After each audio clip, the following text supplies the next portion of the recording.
সায়ন, কি হচ্ছে? কি শুরু করেছো? আমাকে রান্না করতে দেবে নাকি গরম খুন্তির ছেঁকা দিব? তোমার যা ইচ্ছা তাই করো, তবু আজ তোমাকে ছাড়ছি না আমি। আর কত বালাই বালাই করবে আমার থেকে? মম কি বলেছে শোনোনি? তার চাকরি জীবন থেকে অবসরের পেছনে এখন একজন খেলার সাথে প্রয়োজন। এই মুহূর্তে তার নাতি নাতনি লাগবে। আমি কিন্তু আজ তোমার কোনো অজুহাতই শুনবো না। এতদিন তোমার কাছাকাছি গেলেই ওই সাইকোটার অজুহাত দিয়েছো, কিন্তু এখন তো ওই সাইকোটা 14 শিখের ভাত খাচ্ছে। সত্যি তোমার বুদ্ধির প্রশংসা করতে হয় সিনিয়র বেবি। তুমি শিক্ষিকা না হয়ে গোয়েন্দা হলে ভালো হতো। এক দুইতে সব কেস সলভ করে দিতে পারতে। সেদিন তোমার বুদ্ধির জন্যই ওই সাইকোটা সহ তাকিয়ে আজ জেলের ভাত খাচ্ছে। হুম, সেদিন ক্যান্টিনে তাকিয়ার সাথে ওই হুডি পরা লোক দেখে আমার প্রথম থেকেই সন্দেহ হচ্ছিল যে এই সেই সাইকোলোকটা। পরে দুইজনের মধ্যে কথা কাটাকাটি দেখে আমার সন্দেহ গাঢ় হয়। আমি আরেকটু এগিয়ে গিয়ে শুনতে পেলাম তাকে ওই হুডি পরা লোকটাকে বলছে, আসলে তুমি কখনোই আমাকে ভালোবাসোনি। দিনের পর দিন আমাকে ব্যবহার করে এসেছো।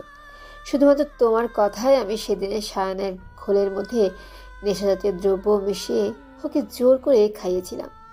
ওর গাড়িতে অ্যাক্সিডেন্ট না হওয়ার পরেও দিনের পর দিন ওকে ব্ল্যাকমেল করে ওর থেকে হাজার হাজার টাকা নিয়ে তোমাকে দিয়েছি। দেখো, আমার বিয়ে হয়েছে তো কি হয়েছে? তুমি বললেই আমি এক্ষুনি রিয়ানকে ডিভোর্স দিয়ে দিব। তারপর আমরা দুজন নতুন করে সংসার শুরু করব। হা হা হা হা, পাগল হয়ে গেছো তুমি। তুমি ভেবেছো আমি এত কিছু করেছি তোমাকে বিয়ে করার জন্য? নো ডেয়ার, আমার কাছে তুমি শুধু একটা দাবার গুটি ছিলে আমার ভালোবাসার কাছে পৌঁছানোর জন্য। এখন শুধু ওই জুনিয়রকে শেষ করতে পারলেই আমার রাস্তা ক্লিয়ার। আমি থাকতে কখনোই তোমার চাওয়া পূরণ হবে না। তুমি কি ভেবেছো এই তাকিয়ার সাথে ছলনা করে পার পেয়ে যাবে? তুমি আমার না মানে আর কারোই না। তুমি এতদিন যে যে অপকর্ম করেছো, কুয়াশার বাবা মাকে মেরেছো, এর সব প্রমাণ আমার কাছে আছে। আমি এক্ষুনি সেসব প্রমাণ পুলিশের হাতে তুলে দেব। আপনাদের আর কষ্ট করে পুলিশের কাছে যেতে হবে না ম্যাডাম, আমরা নিজেরাই আপনাদেরকে নিতে চলে এসেছি। পুলিশ থেকে তাকিয়া আর ওই হুডি পরা লোকটা চমকে উঠে বলল, আপনারা এখানে? জি, আমরা এতক্ষণ আপনাদের সমস্ত কথা আমরা শুনেছি, তাই আলাদা করে কোনো প্রমাণের প্রয়োজন নেই। এবার চলুন আমাদের শ্বশুর বাড়ি। পুলিশ তাকিয়া আর ওই সাইকোকে নিয়ে যাবে সেই মুহূর্তে আমি বললাম, দাঁড়ান অফিসার, আমিও দেখতে চাই কে আমার সাইকো প্রেমিক, যে কিনা আমার জন্য আমার বাবা মার খুন পর্যন্ত করতে দ্বিধাবোধ করেনি। আপনি কে? আমি কুয়াশা, আমি আপনাদের ইনফর্ম করেছিলাম এখানে আসার জন্য। ঠিক আছে ম্যাম, অনেক অনেক ধন্যবাদ আপনাকে, বিশেষ করে ভিডিও ক্লিপটা আমাদের দেওয়ার জন্য। ইটস ওকে, আপনারা বরং আমার একতরফা সাইকো প্রেমিকের হুডিটা একটু তুলে দিন। আমার অনেক দিনের ইচ্ছে তাকে দেখার। তারপর একজন পুলিশ অফিসার ওই সাইকোটার হুডি সরাতেই পরিচিত একটা মুখ দেখে থমকে গেলাম। মুখ থেকে আপনা আপনি বেরিয়ে গেল, মিনহাজ স্যার আপনি? হ্যাঁ কুয়াশা, আমি। বিশ্বাস করো কুয়াশা, আমি যা করেছি তোমাকে পাওয়ার জন্য করেছি। অন্য কোনো স্বার্থ ছিল না আমার। এখন আমি বুঝতে পারছি আপনি কেন আমার বিয়েতে উপস্থিত ছিলেন না, কেন সেই দিন বলেছিলেন চোখের সামনে নিজের ভালোবাসার মানুষকে অন্যের হতে দেওয়ার সাহস আমার ছিল না। ছি, আমার তো ভাবতেই ঘৃণা হচ্ছে একটা মানুষ কিভাবে এতটা নিচে নামতে পারে। আপনাকে আমি বিশ্বাস করেছিলাম, আর আপনি এইভাবে আমার বিশ্বাসের প্রতিদান দিলেন। অফিসার, এক্ষুনি আমার সামনে থেকে এই দুইজনকে নিয়ে যান, না হলে আমি এদেরকে খুন করে বসবো। বলার সাথে সাথে তাকিয়ে এসে আমার পা জড়িয়ে ধরল। তাকে কি করছো? পা ছাড়ো বলছি, না হলে কিন্তু আমি তোমাকে লাথি মেরে ফেলে দেব। তোমার যা ইচ্ছে করো, তবুও আমাকে পুলিশে দিও না প্লিজ। আমি যা করেছি মিনহাজের কথা অনুযায়ী করেছি। 2023 সালের বইমেলায় আমার বই প্রকাশিত হবে। প্লিজ কুয়াশা, আমার কেরিয়ার গড়ার আগেই তুমি ভেঙে দিও না। তুমি তো নিজে একটা নোংরা মানসিকতার মেয়ে। তোমার লেখা বই পড়ে মানুষ আর কি শিখবে? তোমার ওই ন্যাকা কাটায় আমাকে তুমি ভুলাতে পারবে না। যাও, তোমার যোগ্য স্থানে চলে যাও। সময় বহমান, সময় তার আপন গতিতে বইতে থাকে। দেখতে দেখতে 2022 সাল বিদায় নিয়ে 2023 সাল চলে আসলো। আজকে বাসার সবাই অনেক এক্সাইটেড। তারা আজ তাদের প্রিয় লেখিকা সাইফাতুল মুনতাহার দেখা পাবে। সবার জন্য টানটান উত্তেজনা, কখন তারা বই মেলায় পৌঁছাবে। সিনিয়র বেবি হলো তোমার? একটু তাড়াতাড়ি করো। খুব তাড়া দেখছি তোমার, মনে হচ্ছে বইমেলায় বই আনতে না বউ আনতে যাচ্ছ। মিথ্যা বলবো না, এক সময় সাইফাতুল মুনতাহা আমার ভালো লাগেছিল। আর কখন? এখন আমার সবটা জুড়ে আমার সিনিয়র বেবি বিরাজ করে। আচ্ছা সায়ান, যদি দেখো সাইফাতুল মুনতাহা তোমার খুব কাছের কেউ, তখন তোমার ফিলিংস কেমন হবে? জানি না, তুমি চলো তো senior baby, mom dad Samira আমাদের জন্য অপেক্ষা করছে। হুম, যাওয়া যাক। বইমেলায় এসেই সবাই অধীর আগ্রহে বসে আছে তাদের প্রিয় লেখিকা সাইফাতুল মুনতাহাকে দেখার জন্য। এরই মধ্যে আমি নিখোঁজ। সবাই মিলে অনেক খোঁজাখুঁজির পরেও আমার দেখা মিলছে না। সায়নের হঠাৎ করে সাইফাতুল মুনতাহার স্টলের দিকে চোখ পড়তেই দেখতে পেল কালো জামদানি পরা একটা মেয়ে সবাইকে ঘিরে রয়েছে। মেয়েটা হাসি মুখে সবাইকে অটোগ্রাফ দিচ্ছে। হঠাৎ করে মেয়েটা পেছনে ফিরতেই সায়ন সহ পরিবারের সবাই চমকে উঠল। ইদানিং আমার শরীরটা ভালো যাচ্ছে না, কেমন যেন শুকিয়ে গিয়েছি। খাবারে অরুচি, মাথা ব্যথা, বমি বমি ভাব, সব মিলে সায়নের চিন্তার কোনো শেষই নেই আমাকে নিয়ে। প্রতিদিন আমাকে বলছে ডাক্তারের কাছে যাওয়ার জন্য, কিন্তু আমি আমার কিছু পরিবর্তন লক্ষ্য করতে পেরে লজ্জায় ডাক্তারের কাছে যেতে চাইছি না। আমার একই কথা, আমি ডাক্তারের কাছে যাব না। এই নিয়ে আমাদের মধ্যে একচোট ঝগড়া হয়ে গিয়েছে। অবশেষে আমাকে হসপিটালে না নিতে পেরে সায়ন বাসায় ডক্টর নিয়ে এসেছে। ডক্টর এসে চেক আপ করার পর সায়নকে বলল, কংগ্রেস মিস্টার সায়ান, আপনি বাবা হতে চলেছেন। আমার যেন কথাটা বিশ্বাসই হচ্ছে না। আমি অতি খুশিতে সবার সামনে সিনিয়র বেবিকে জড়িয়ে ধরে চুমু দিতে শুরু করলাম। এদিকে ডাক্তার সহ সবাই লজ্জা পেয়ে রুম থেকে বেরিয়ে যেতেই সিনিয়র বেবি ঝাঁঝালো কণ্ঠে বলে উঠল, এই পাগল হয়ে গেছো তুমি? সেদিন বইমেলায় সবার সামনে এইভাবে আমাকে জড়িয়ে ধরেছো, লজ্জায় আমার মাথা কাটা যাচ্ছিল। আশ্চর্য, তুমি আমার বিয়ে করাবো, জড়িয়ে ধরেছি, চুমু দিয়েছি, এতে আবার লজ্জা বর্গে আছে।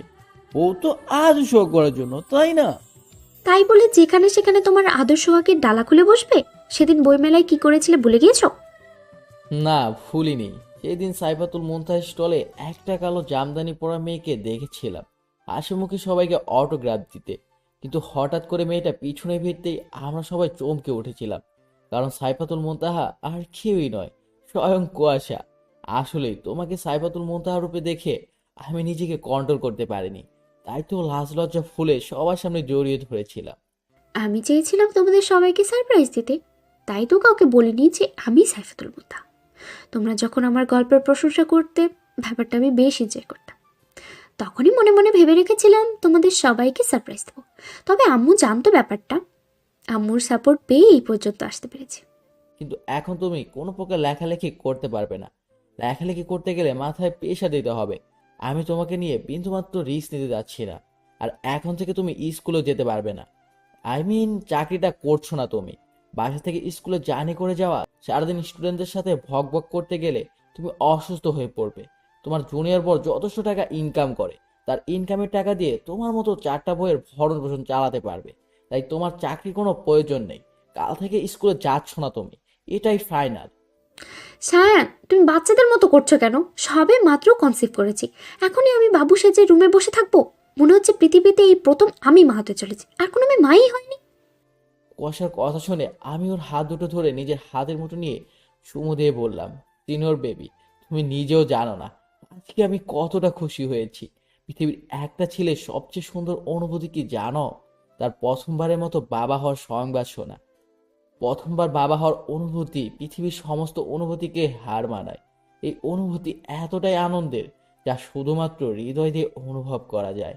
আমার অনুভূতি তোমাকে বলে বোঝাতে পারবো না সিনিয়র বেবি, কিন্তু আমার খুবই টেনশন হচ্ছে তোমাকে নিয়ে। কেন? তোমার শরীরের যে অবস্থা, বেবি ক্যারি করতে পারবে তো? আমি চাই না আমাকে বাবা হওয়ার আনন্দ দিতে গিয়ে তোমার কোনো ক্ষতি হোক, তাই তো সাবধানে থাকতে হবে।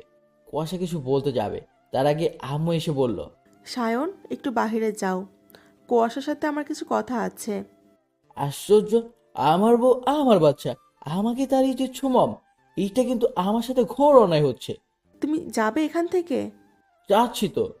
সায়ান যেতেই আম্মু এসে আমার দুই হাতে দুইটা বালা পরিয়ে দিয়ে বলল, আমি বিয়ের পর তোকে বলেছিলাম আমার অবুঝ ছেলেটাকে একটু বোঝদার বানাতে পারলে আমি তোকে কিছু গিফট করব। আমি জানতাম তুই পারবি। তাই তো সেই দিন এই বাড়া জোড়া বানাতে দিয়েছিলাম। আজ তুই এত ভালো একটা খুশি সংবাদ দিলি, তাই আজ তোর জন্য তোর জিনিস তোকে দিয়ে দিলাম। জানিস তো মা, তোর বাবা অনেক খুশি হয়েছে, তাই তো সে দাদু হওয়ার সংবাদ শুনেই বাজার করতে চলে গিয়েছে। আজ নাকি তোকে নিজের হাতে রান্না করে খাওয়াবে। সত্যি আঙ্কেল আমাকে মেনে নিয়েছে? হ্যাঁ, কিছুদিন পর নাতি নাতনি আসবে, তার দল ভারী করতে হবে, সেই আশাতেই মেনে নিয়েছি। এই কি কুয়াশা, রান্না করছিস কেন? এত সুখ আমার কপালে সইবে তো আম্মু? পাগলি মেয়ে, এত কান্না করার কি আছে? আমি বলেছিলাম না, দেখিস একদিন সব ঠিক হয়ে যাবে। এখন একটু রেস্ট কর, আসছি আমি। ঠিক আছে আম্মু। রাতে খাবার টেবিলে বসে আমার চক্ষু চড়ক কাজ। আঙ্কেল একা হাতে 7টা আইটেম রান্না করেছে আমার জন্য। আমি টেবিলে বসতেই আঙ্কেলের প্লেটে ভাত বেড়ে আমার মুখে এনে লোকমা ভাত দিয়ে বললেন, তুমি না সেদিন বলেছিলে তোমারও ইচ্ছে হয় সবার সাথে বসে খেতে, তোমার শ্বশুর শাশুড়ির মাঝে তোমার বাবা মাকে খুঁজে পেতে চাও। বিয়ের পরে মীরার মধ্যে তোমার মাকে খুঁজে পেয়েছো, আর আজ থেকে আমি তোমার বাবা। এখন থেকে প্রতিদিন আমি তোমাকে খাইয়ে দিব, যেইভাবে রোজ সামিরাকে খাইয়ে দেই, যদি তোমার কোনো আপত্তি না থাকে। না না আঙ্কেল, আমার আপত্তি থাকবে কেন? এই মেয়ে, তুমি আমার মেয়ে হলে আমি তোমার আঙ্কেল হই কিভাবে, বাবা হই আমি তোমার, বুঝলে মেয়ে? ঠিক আছে বাবা। দেখতে দেখতে কেটে গেল 9 মাস। এই মাসে বাড়ির প্রত্যেকটা সদস্য আমার কেয়ার করেছে। সায়ন প্রতি মাসে আমাকে চেক আপ থেকে শুরু করে খাওয়ানো, গোসল করানো সবটাই করেছে। আমার কেয়ারে বিন্দুমাত্র ত্রুটি রাখতে চায়নি সায়ন। প্রতিদিন অফিস থেকে ফিরে প্লেট ভর্তি ফলমূল নিয়ে আসে খাওয়ার জন্য। আমার মধ্যে ইদানিং অনেক পরিবর্তন হয়েছে। হাত পা ফুলে গেছে, চেহারার মধ্যে কেমন যেন ফ্যাকাশে একটা ভাব এসেছে। নিজেকে সবসময় ঢিলাঢালা ম্যাক্সিতে আবৃত করে রাখি। এই তো সেদিন সামিরা মজার ছলে জিজ্ঞেস করছিল, আচ্ছা আপু, আমরা তো পেট ভরে ভাত খেলেই নড়তে চড়তে পারি না, সেইখানে তুমি একটা বেবি কিভাবে ক্যারি করছো? তোমার কষ্ট হচ্ছে না? জানো সামিরা, আমার আম্মু একটা কথা বলতো, গাছের কাঁঠাল নাকি কখনো গাছে ভার হয় না। আজ সেই কথাটার অর্থ বুঝতে পারলাম। অর্থাৎ মায়েদের কাছে সন্তানের ওজনকে ওজনই মনে হয় না, নিমিষেই ক্যারি করা যায়। আজকে আমি বুঝতে পারছি মা ডাক শোনা এতটা সহজ নয়।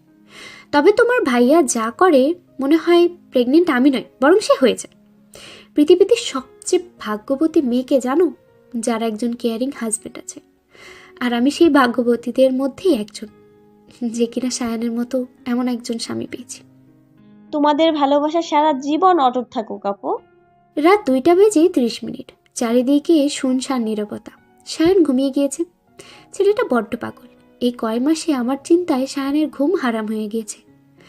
কত রাত যে আমার পাশে বসে নির্ঘুমে কাটিয়েছে তার ঠিক নেই। সেই সব কথা ভাবতেই নিজেকে ভাগ্যবতী মনে হয়।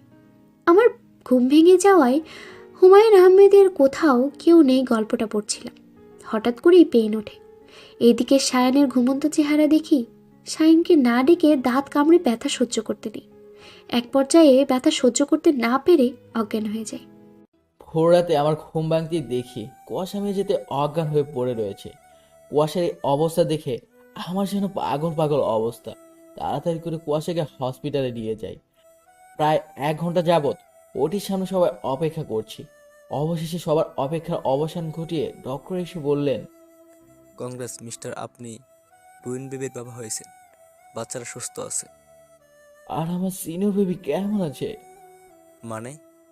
আমার ওয়াইফ কেমন আছে? সরি মিস্টার, তার অবস্থা খুবই ক্রিটিক্যাল।